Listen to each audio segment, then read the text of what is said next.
ಯಾರೋ ನೀನು? ರಾಜಕುಮಾರನನ್ನು ಮುಟ್ಟುವಷ್ಟು ಯೋಗ್ಯತೆ ನಿನಗಿದೆಯೇ? ಯಾರ ಅಪ್ಪಣೆ ಪಡೆದು ಇಲ್ಲಿಗೆ ಬಂದೆ?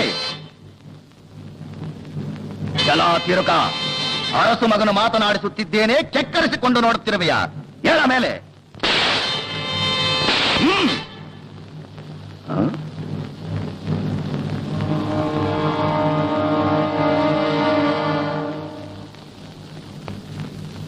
ಎಲ ಸೊಕ್ಕೆ ಬಗಳು, ಯಾರು ನೀನು?